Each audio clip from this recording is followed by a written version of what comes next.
नमस्कार, मैं हूं भुवनेश सेंगर और आप देख रहे हैं वारदात। कभी पत्रकारिता से लेकर सियासी गलियारों तक में जिस तरुण तेजपाल का सिक्का चलता था, खोजी पत्रकारिता के लिए जिसकी मिसाल दी जाती थी, यौन शोषण के इल्जाम से घिरकर अब उसी तेजपाल की जिंदगी में तहलका मचा है। अब ना वो शान और शौकत है, न पेशे का जलवा और ना ही वो चाहने वाला। अब कुछ है तो वो है हवालात की सीलन भरी दीवारें, मुलजिमों के साथ गुजरता वक्त और लानत।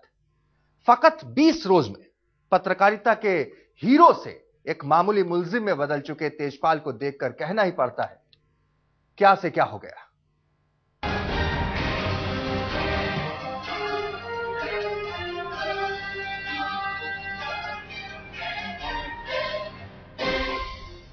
कहां तहलका का मैनेजिंग एडिटर होने का जलवा और कहां गोवा पुलिस के एक मुलजिम की जिंदगी। कहां दिल्ली के पॉश लिंक रोड में आलीशान बंगले का ऐशो आराम और कहां पणजी पुलिस की हवालात।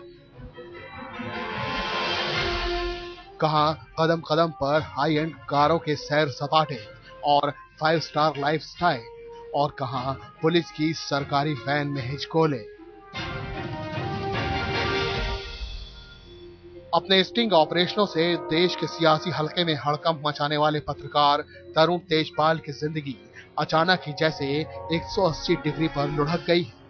इसे तकदीर का खेल कहिए या फिर तेजपाल की करतूतों का अंजाम। कल तक लाखों में खेलने वाले तेजपाल अब गोवा पुलिस के मुलजिम बनकर अंधेरे और गंदी हवालात में लानत मलामत के बीच पुलिस वालों के सवालों का सामना करने को मजबूर है।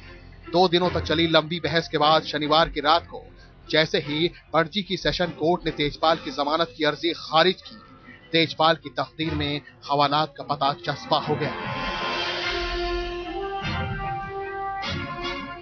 अदालती खानापुरी के बाद तेजपाल के खिलाफ चल रहे यौन शोषण के मामले की जांच कर रही आईओ सुनीता सावंत जैसे ही क्राइम ब्रांच के दफ्तर पहुंची, वहां पहले से ही मौजूद तेजपाल को गिरफ्तार कर लिया गया और इसके बाद उनके वकील और घर वालों से उन्हें अलग कर दिया गया। लेकिन इसके बाद तेजपाल की असली मुसीबत तब शुरू हुई जब उन्हें पणजी पुलिस के उस हवालात में बंद किया गया जहां कत्ल के 2 मुलजिमों समेत पहले से ही 3 लोग बंद थे।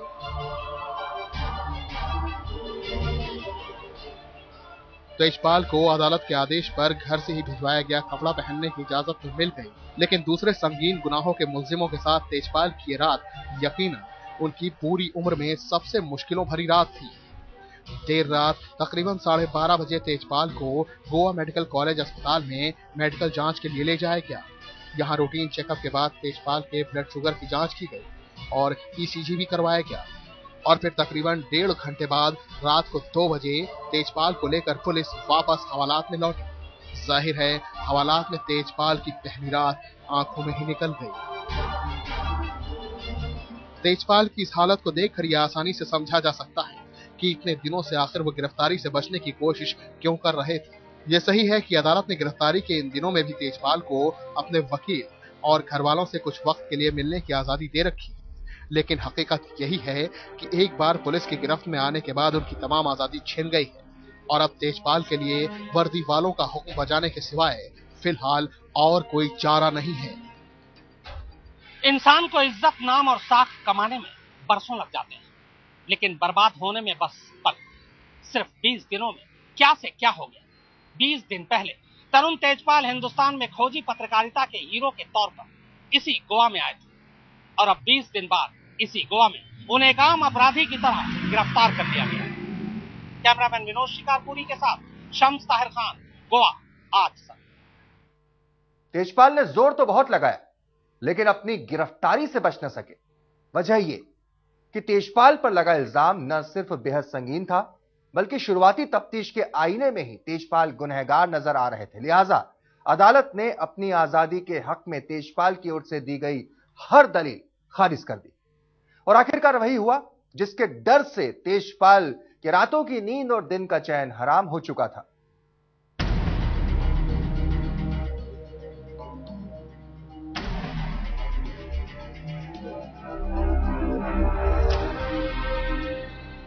यौन शोषण के इल्जाम में घिरे तेजपाल ने कहा कि ये उनके खिलाफ सियासी साजिश है।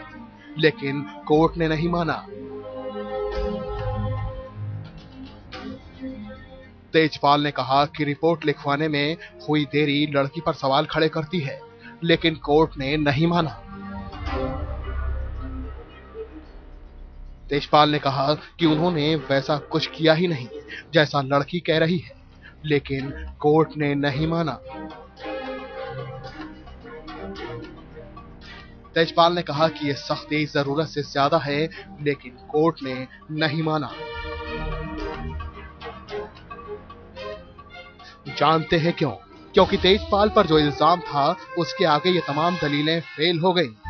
अदालत शायद तेजपाल की दलीलों को तवज्जो दे भी देती, लेकिन जहां लड़की ने खुद सामने आकर न सिर्फ तेजपाल की तमाम पोल पट्टी खोल दी, बल्कि हालात और सबूत भी तेजपाल के गुनाह की तरफ इशारा करने लगे, वहां अदालत के सामने तेजपाल की अग्रिम जमानत की अर्जी को खारिज करने के सिवाय कोई चारा ही नहीं था। पणजी के इसी सेशन कोर्ट के दरवाजे पर पत्रकार तरुण तेजपाल जितनी उम्मीद के साथ पहुंचे, यहां से उन्हें उतना ही नाउम्मीद होकर लौटना पड़ा, और उन्हीं वजहों से उनकी तमाम कोशिशों, तर्कों, दलीलों और लंबी चली सुनवाई के बावजूद उन्हें आखिरकार गिरफ्तार होना ही पड़ा। सेशन कोर्ट की जज अनुभा प्रभु देसाई ने तेजपाल की याचिका खारिज करते हुए अपने आदेश में जो बातें लिखी, उसे पढ़कर यह साफ हो जाता है कि तेजपाल के लिए आने वाले दिन और भी ज्यादा मुश्किलों भरे हैं। जज ने कहा,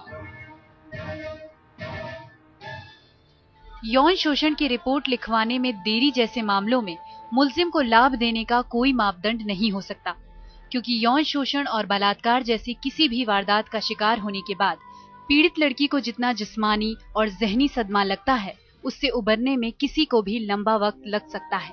इसीलिए बचाव पक्ष की इस दलील को तवज्जो नहीं दी जा सकती। जज ने आगे कहा, पहली नजर में लड़की की तरफ से लगाए गए इल्जाम न सिर्फ सही लगते हैं, बल्कि उसके दोस्तों की गवाही, सीसीटीवी फुटेज, तेजपाल और लड़की के ईमेल्स जैसे सबूत भी हमें बचाव पक्ष की दलीलों से मुतमईन होने का मौका नहीं देते हैं। मुल्जिम पर आईपीसी की धारा 354A और 376(2) के तहत इल्जाम बनते हैं, और जिसमें 7 साल से लेकर ताउम्र कैद तक मुमकिन है।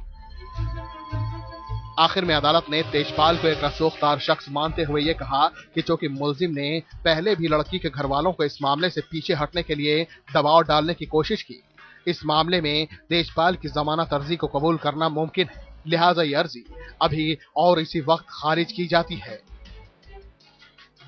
अदालत में दोनों पक्षों ने करीब 2.5 घंटे तक अपनी बात रखी।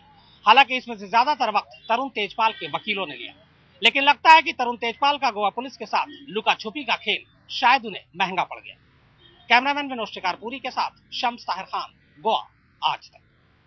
2 दिनों में तेजपाल की 2 गुजारिशों को अदालत ने दरकिनार कर दिया। पहली गुजारिश अग्रिम जमानत की थी, जबकि दूसरी गुजारिश पुलिस रिमांड ना देने की, क्योंकि पुलिस अदालत को यह समझाने में कामयाब रही कि रसूखदार तेजपाल के सीने में यौन शोषण की वारदात से जुड़े अभी कई ऐसे राज दफ्न हैं जो कायदे से पूछताछ करने पर ही बाहर आ सकते हैं।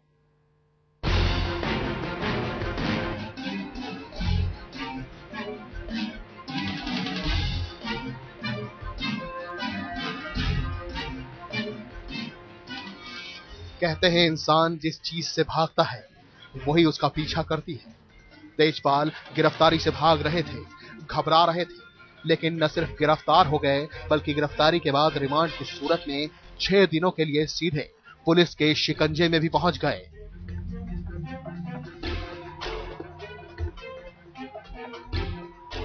अब पुलिस उनसे गोवा में हुए तहलका के थिंक फेस्ट के दौरान अपनी ही मातहत काम करने वाली रिपोर्टर से की गई जिस्मानी ज्यादती का एक एक हिसाब जानने की कोशिश करेगी। वैसे तो शनिवार को तेजपाल की गिरफ्तारी के साथ ही उनके इस अंजाम का एहसास होने लगा था, लेकिन पुलिस और कानूनी प्रक्रियाओं ने इसे एक दिन के लिए और आगे खिसका दिया। तेजपाल की अग्रिम जमानत की अर्जी की सुनवाई के दौरान ही पुलिस ने 14 दिनों के उनकी रिमांड मांगकर अपने इरादे जाहिर कर दिए थे, जो एक दिन बाद यानी रविवार को आखिरकार अमल में आ ही गया। रविवार की सुबह गोवा पुलिस 11:40 पर तेजपाल को हॉलीडे कोर्ट लेकर पहुंची। क्योंकि रविवार छुट्टी का दिन है। ये कोर्ट ऐसे ही चुनिंदा मामलों की सुनवाई के लिए बैठी। पुलिस ने यहाँ शनिवार की तरह ही तेजपाल के गुनाह को संगीन करार देते हुए कोर्ट से 14 दिनों के लिए उन्हें रिमांड पर सौंपने की गुजारिश की, ताकि उनसे तफसील से पूछताछ की जा सके। पुलिस ने कहा, तेजपाल पर लगा इल्जाम बेहद संगीन है और ऐसे मामले की तफ्तीश के लिए मुल्जिम को रिमांड पर लेना बेहद जरूरी है। चूंकि शुरुआती छानबीन में ही तेजपाल का गुनाह साफ हो गया है, आगे की तफ्तीश में बाकी कड़ियों को जोड़ना अभी बाकी है। तेजपाल पहले ही अपने ईमेल के जरिए इकबाल जुर्म कर चुका है। फिर होटल के सीसीटीवी फुटेज भी तेजपाल के खिलाफ एक पुख्ता सबूत है। दूसरी तरफ लड़की ने मजिस्ट्रेट के सामने सीआरपीसी की धारा 164 के तहत जो बयान दिया था, अब तक की तफ्तीश से उसका बयान भी मेल खाने वाला है। ऐसे में इस रसूखदार मुल्जिम से पूछताछ कर जल्द से जल्द तमाम सबूत जुटाना बेहद जरूरी है। दूसरी ओर से अदालत में तेजपाल के वकीलों यानी बचाव पक्ष ने उन्हें रिमांड पर दिए जाने का विरोध किया। तेजपाल के वकीलों का कहना था, इस मामले में तेजपाल शुरू से ही पुलिस और कानून का साथ दे रहे हैं। गोवा आने के बाद से अपनी गिरफ्तारी तक वो लगातार खुद अपनी तरफ से चलकर पुलिस के पास हाजिर होते रहे हैं और कायदे कानूनों को मानने वाले एक जिम्मेदार शख्स और एक जाने माने पत्रकार हैं। ऐसे में उन्हें अलग से रिमांड पर लेकर पूछताछ करने की कोई जरूरत नहीं है। लेकिन दोनों तरफ की दलील को सुनने के बाद कोर्ट ने तेजपाल को 6 दिनों के लिए पुलिस रिमांड पर सौंप दिया। अब पुलिस उनसे पूछताछ के अलावा उन्हें उन तमाम जगहों पर भी ले जाएगी जहां से इस वारदात का कोई न कोई वास्ता रहा है। बात जमानत से शुरू होती है और हिरासत पर जाकर खत्म। तरुण तेजपाल अब अगले 6 दिनों के लिए गोवा पुलिस के मेहमान हैं।